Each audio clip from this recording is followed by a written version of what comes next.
Hey guys, we're an interesting video on Wild Rift.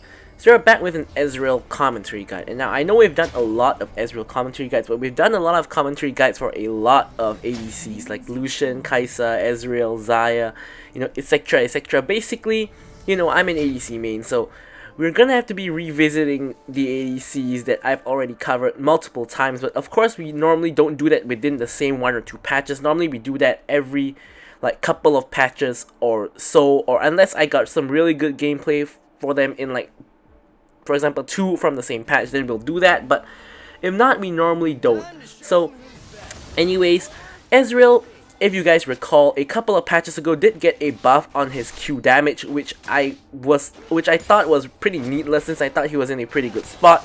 Surprisingly, since then he hasn't, number 1, he hasn't got nerfed, and number 2, he hasn't really been all that popular. Now I can only surmise that there could be a couple of reasons why Ezreal isn't popular. Now, I think the main reason probably is because Ezreal is the most skill shot reliant ADC in the entire game.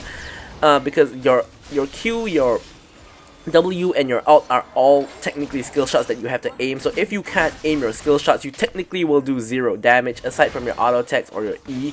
But regardless, if you don't aim your skill shots and don't hit them, you're going to be doing really little damage. And now secondly, Ezreal kind of isn't very good when you're playing from behind, or you're getting pushed in permanently. So firstly, as you guys can see here, Ezreal's wave clear is horrible. So pretty much anybody can push against an Ezreal who has decent wave clear. Maybe not like a Vayne, but pretty much any other ADC can push against an Ezreal. And Ezreal will permanently be stuck in this kind of location under his tower. The best case for me is freezing the wave outside my tower like this to make farming at least a little bit easier, but generally you're gonna have to be attacking minions quite a bit to prevent yourself from getting pushed permanently. And as I alluded to earlier, he really doesn't feel so good when playing from behind. Now, he is a champion who needs to get 2 items to actually start doing damage. Now, when you get your Sheen, you will have a little bit of a ramp up in terms of damage, and when you evolve your Manamune as well. But you really need an evolved Manamune and a Triforce to really feel like you're actually doing meaningful damage. Aside from that, it's sort of like poke that's tickling the enemy team, which of course can be meaningful a lot of the time, especially if you can do it consistently either in lane or consistently in a team fight without full on engaging. But by and large, in terms of him compared to other ADCs, he doesn't really do as much damage, particularly in the early game.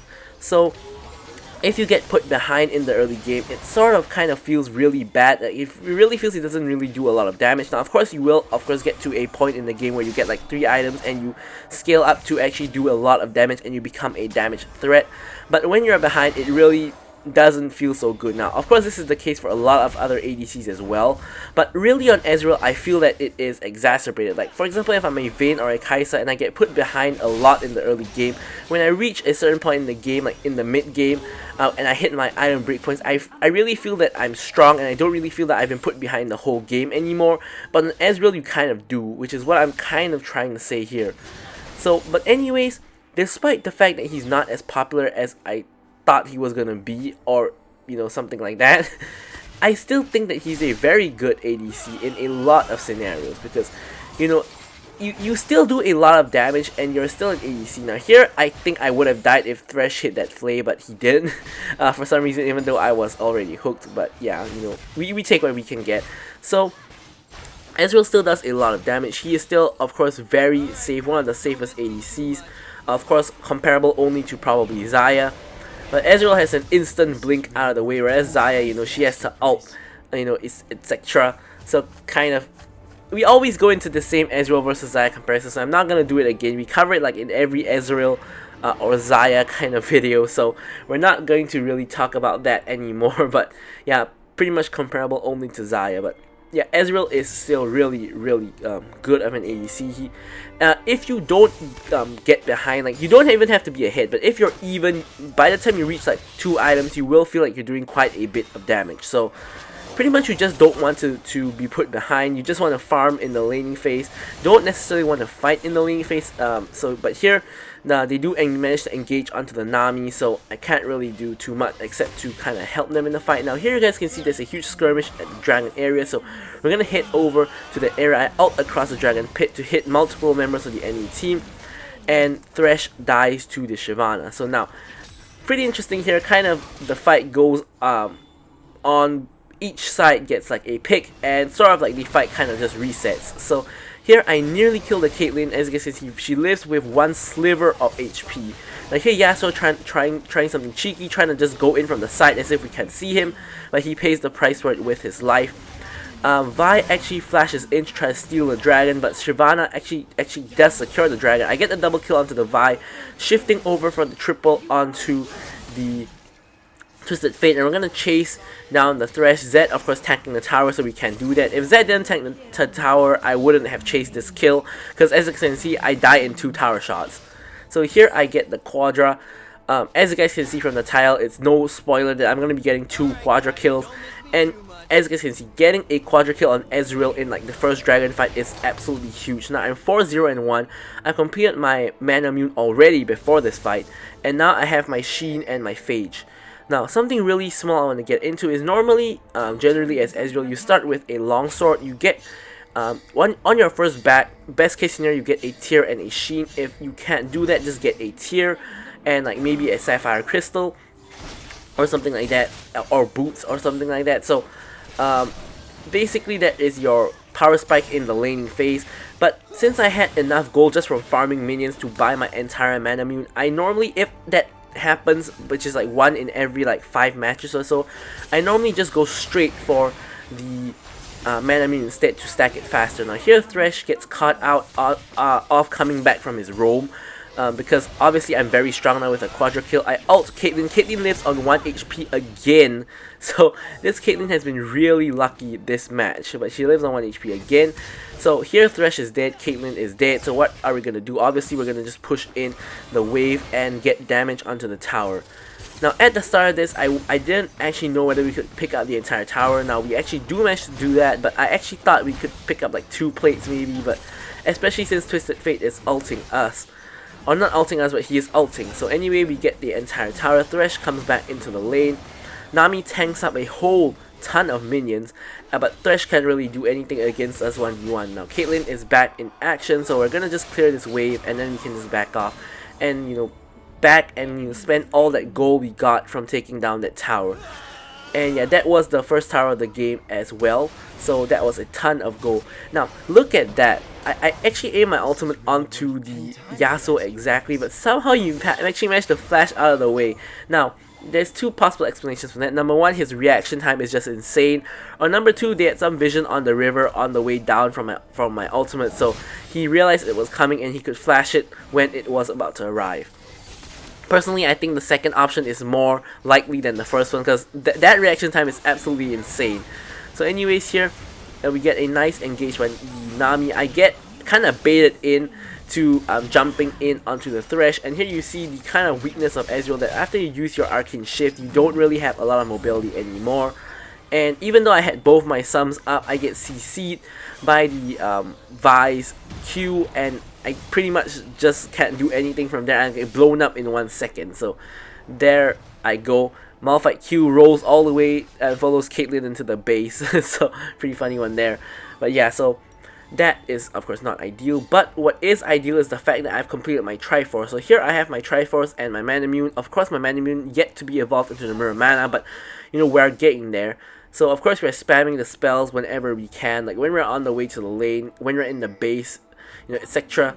And yeah, we also picked up the Gluttonous Greaves. Now on Ezreal, I actually like picking up the Gluttonous Greaves a lot of the time, because you don't really have any lifesteal until you get to your Blade of the Rune King on your 4th item, or unless you take Hunter Vampirism, which I think I did take Hunter Vampirism in this match, but I still like going for the Gluttonous Greaves for that lifesteal.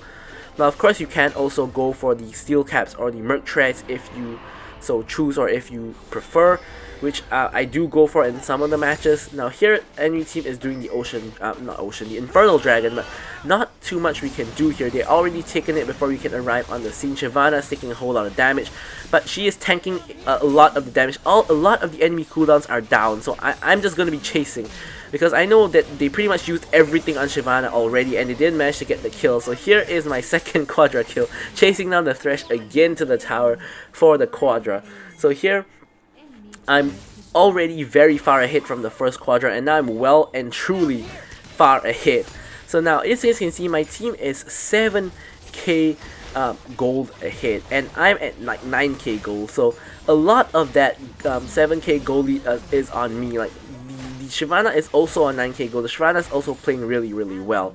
Now I'm at 10k gold, but Shyvana is also playing really well this match. She's 2-0-4 and she's gotten us you know, the objectives so far, except for that one, which of course she wasn't really in the fight. Now here we're trying to take the enemy blue buff, and Nami kind of gets caught out, so instead of course I'm going to run away. Blue buff is not worth my life, so I'm going to just run away like that. Shyvana is in the area to help out. I ult across the enemy team to get off some initial damage in case it turns out to be a full-blown fight, but nothing too much comes of it. And the enemy team is obviously doing the Rift Herald, but obviously I'm alone.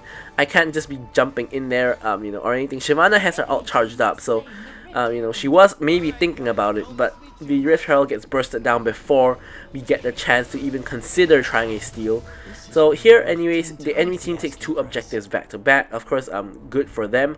And here I actually managed to pick up my entire Seralda's Grudge just off that QUADRA kill goal, of course. So here we're at 3 items, so we should be really strong at the moment. And we have not yet picked up our boot enchant, just because we could pick up the entire Seralda's Grudge, which is a better deal in my opinion. So here we should be really good. Seralda's Grudge really useful for kiting out champions in the enemy team like the Thresh, the Vi, the Yasuo to a certain extent if he cannot dash. And yeah, so Seralda's Grudge really useful pickup in this particular match. So here we're just going to try to clear the wave and get the wave pushing,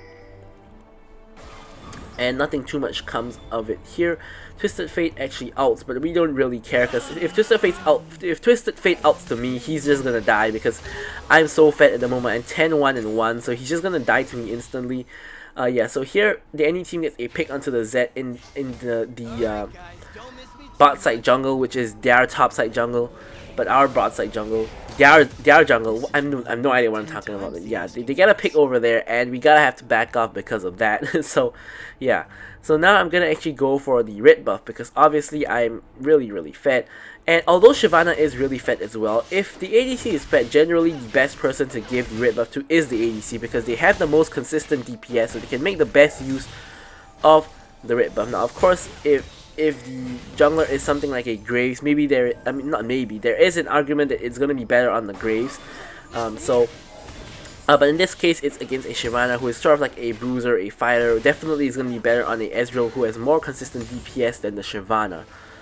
So here I see like a fight possibly able to break out in the mid lane. So here I get my ult across 4 people to get off some initial damage just in case a fight breaks out. So the Dragon and the Baron are both about to spawn. Now, of course, we have a Shyvana, so we want to, of course, go for the Dragon. And regardless, we can't actually go for Baron on spawn anyway, so we're gonna just hit over to the Dragon area. And we do know that majority of any team has backed or isn't really in the area. We can see Thresh is towards the Krug area, and so is the Vi. As you can see, Vi shows up to the party. Now, Shyvana sort of gets herself caught out here, and she dies. And it becomes a full-blown team fight. Zhonya's by the Thresh for some reason. Pretty surprising, was not expecting that. So here I'm shifting forward to get damage onto the Yasuo. Yasuo goes back in with his ultimate, and I hit my ult onto both Yasuo and the Twisted Fate, and Twisted Fate just dies. So here Shyvana picks up the Dragon. Alright, so it's going pretty, that team fight went pretty good. We pretty much almost completely aced them. Or actually, that was not the Twisted Fate backing, that was the Vi. I just realized that was the Vi backing in the bush. I thought it was the Twisted Fate, but it was the Vi. Twisted Fate is still alive, so I actually got the Vi there, not the Twisted Fate. So anyways, here we're going to pick up the mid lane tower. The entire enemy team is just about to respawn, so we cannot really do too much more. We get a couple of hits in onto the tower, and Thresh tries to flash flame me, but wasn't even close to on target. I wasn't even trying to dodge, but he just aimed to the side. I mean, maybe he was trying to predict my sidestep, but unfortunately for him, I don't actually move, so he kind of wastes his flash there completely. In the meantime, the bot lane is getting pushed in by all of the minions, and our tower is just dying to the minions, so we're just gonna have to clear all those minions, of course. And yeah, so Caitlyn finds herself way out of position in our jungle and has to blast plant over, which does get her out to safety. Now, of course, if the blast plant wasn't there, she probably just died because our whole team was there. So I guess you could say it was lucky for her. Here I'm just farming whatever I can, which is the Raptors in this instance. Then I'm going to take the Rit buff, and I'm just going to take the Krugs as well, because obviously I'm still quite far from full build. I still need my Bork as well as like a GA or Death's Dance to reach full build, so I'm just going to take as much farm as I can get. And here I guess I have Bork, which is why I am backing. And you know, the team isn't actually really doing anything, kind of a lull period. We can't really just straight up start the Baron now. We're at 12k goal ahead, so you could argue that we could just straight up start the Baron, but it is still pretty risky. So yeah, so here the Shyvana gets a pick onto the Twisted Fate. So now this is a pretty good time to start the Baron, because firstly they're down a member, secondly without the Twisted Fate ultimate they won't really know we're doing it. So here I'm pinging for Baron, of course. Shyvana is on the opposite side of the map, doing her own things. So here we're just focusing the Baron. I get it out onto both the Thresh and the Caitlyn, and here I'm just focusing the Baron for the time being. Now I realize that focusing Baron not the best idea, so I'm going to turn for the fight. Here the Vi comes in with her ultimate, but I do manage to Zhonya's before she connects with her ultimate, so she doesn't actually manage to hit the ultimate. Malphite with the ult, I shift away, kiting out both the Yasuo and the Vi, but unfortunately I die to, I believe it was Rit buff. It's either Rit buff or Ignite, but since Vi and Yasuo that doesn't have Ignite, that should be the Rit buff from probably the Vi. So yeah, I do die to the Rit buff, unfortunately, but I still think that was really well played by me. The Zhonya's to cancel the Vi's ultimate, and you know, shifting out of the pit and kiting both of them out in what was a 1v2 aside from the Malphite ultimate. I think that, you know, that was pretty good. So here Shyvana takes both the bot and the mid inhib, and she's going of course to push the top inhib. Now obviously the moment you have like 2 or 3 inhibs down, the game is really hard to play because the inhibs don't respawn and super minions are going to permanently be pushing into your base, and it's just so much pressure for a team. And it's really honestly, when 3 inhibitors are down, the chances of the comeback are very low. Now even if the enemy team like picks up like you know, Elder Dragon, Baron, that kind of thing, I always think there's still a possibility of a comeback. But I think that the moment you lose 3 inhibitors, the chance of a comeback is like 5% or lower, kind of thing. So I think losing inhibitors is the worst in the world. So the enemy team loses all 3 inhibitors, and at this point the game is pretty much won. So here I finally managed to waddle my way all the way to the enemy base. And here we're just going to try to force end the game, because we do still have the Baron buff. Yasuo takes a huge hit from me and doesn't go in from the ult, of course, because he will die if he does that. I managed to go behind the wind wall, but his passive did proc, so I wasn't actually managed to kill him. So here I tried to ult and kill the Caitlyn. It doesn't really work out. I shift in to try to kill the Yasuo, and I believe the minion aggro killed him. And here Caitlyn tries to flash away. I flash forward to follow, and I Q her onto the base for the kill right before we end the game. So now, as usual, I'm gonna leave you guys with the stats, and thank you guys for watching the video, and goodbye.